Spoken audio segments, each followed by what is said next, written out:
জড়তা, অন্ধত্ব, সংকীর্ণতা ও ধর্ম ব্যবসার বিরুদ্ধে নারীদের জাগতে হবে, জাগাতে হবে এ প্রতিপাদ্য নিয়ে অরাজনৈতিক আন্দোলন হিজবুত তাওহীদের কেন্দ্রীয় নারী সম্মেলন 2023 অনুষ্ঠিত হয়েছে। শনিবার সকালে রাজধানীর ইঞ্জিনিয়ার্স ইনস্টিটিউশন মিলনায়তনে এক বর্ণাঢ্য আয়োজনের মধ্য দিয়ে এ সম্মেলন অনুষ্ঠিত হয়।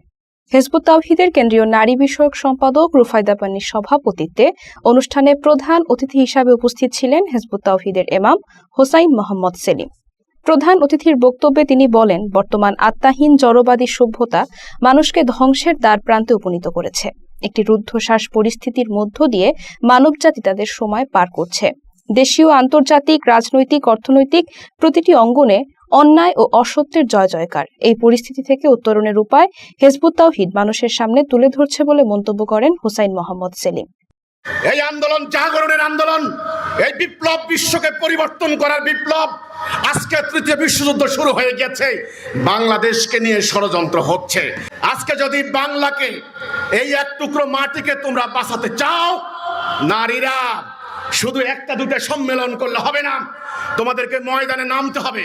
কিন্তু তোমাদেরকে ময়দানে নামতে দেবে না।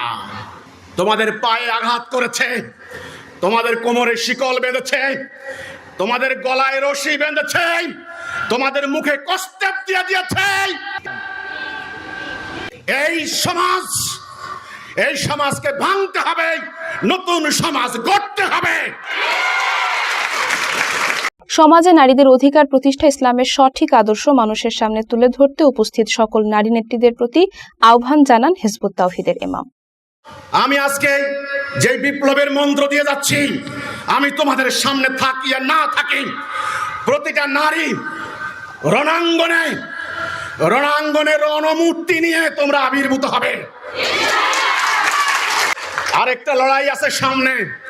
এই লড়াই কুপমণ্ডুকতার বিরুদ্ধে লড়াই, এ লড়াই ধর্মান্ধতার বিরুদ্ধে লড়াই, এ লড়াই ধর্ম ব্যবসার বিরুদ্ধে লড়াই, এ লড়াই সাম্রাজ্যবাদের বিরুদ্ধে লড়াই, এ লড়াই অপশক্তির বিরুদ্ধে লড়াই।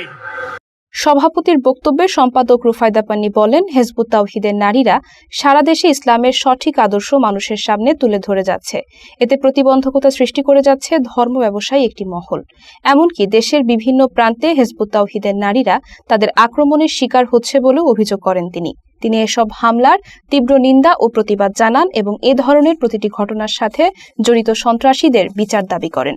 শত শত বছরের একটা জমে যাওয়া স্তূপ করা একটা অন্ধত্বের পাহাড় হয়েছে, একটা গুজবের একটা আস্তানা হয়েছে। এখানে একেবারে জড়তায় শীর্ণ হয়ে গেছে পুরো নারী সমাজ। এটাকে ভেঙে, এটা শিকল ভেঙে তাদেরকে পূর্ণরূপে জাগ্রত করতে হবে, অন্ধত্বকে দূর করতে হবে। আমাদেরকে নারী জাতিকে শালীনতার চাদর পরিয়ে তাদের অধিকার সম্পর্কে সচেতন করতে হবে। আমাদেরকে এই নারীদেরকে বীরাঙ্গনা বানাতে হবে, অন্যায়ের বিরুদ্ধে প্রতিবাদ করার শেখাতে হবে এবং প্রয়োজনে জাতির জন্য, দিনের জন্য, মানুষের জন্য, আল্লাহর জন্য জীবন সম্পদ কোরবান করতে হয়, স্বামী সন্তান কোরবান করতে হয়। সেই চেতনা তাদের মাঝে আমাদের গড়ে তুলতে হবে। হিজবুত তাওহীদের ঢাকা বিভাগীয় সভাপতি ডক্টর মাহবুব আলম মাহফুজের উদ্বোধনী বক্তব্যের মাধ্যমে এই আলোচনা অনুষ্ঠানের সূচনা হয়। হিজবুত তাওহীদের সাহিত্য বিভাগের সদস্য আদিবা ইসলাম ও নাজমুন নাহার বিথির সঞ্চালনায় বিশেষ অতিথি হিসাবে বক্তব্য রাখেন হিজবুত তাওহীদের উপদেষ্টা খাদিজা খাতুন, হিজবুত তাওহীদের মুখপাত্র ও কেন্দ্রীয় স্বাস্থ্য বিষয়ক সম্পাদক উম্মুত্তিজান মাকদুমা পন্নী, নারী মুক্তি আন্দোলনের অগ্রপথিক, লেখক ও গবেষক মমতাজ লতিফ, ঢাকা বিশ্ববিদ্যালয়ের নৃত্যকলা বিভাগের অধ্যাপক তামান্না রহমান, 21 আগস্ট গ্রেনেড হামলায় গুরুতর আহত সংগ্রামী নারী নেত্রী বীর মুক্তিযোদ্ধা মেহেরুন্নেসা, বাংলাদেশ ক্রাইম রিপোর্টার সোসাইটির প্রেসিডেন্ট ও বাংলাদেশ সাংস্কৃতিক পরিষদের সাধারণ সম্পাদক বিশিষ্ট গীতিকার আলী আশরাফ আখন্দ, হিজবুত তাওহীদের কেন্দ্রীয় তথ্য বিভাগের প্রধান, দৈনিক বজ্রশক্তির সম্পাদক এস.এম. শামসুল হুদা, কেন্দ্রীয় নারী বিষয়ক উপকমিটির সদস্য আয়েশা সিদ্দিকা, তাসলিমা ইসলাম, ইলা ইয়াসমিন, দৈনিক দেশের পত্রের সাহিত্য সম্পাদক রিয়াদুল হাসান প্রমুখ।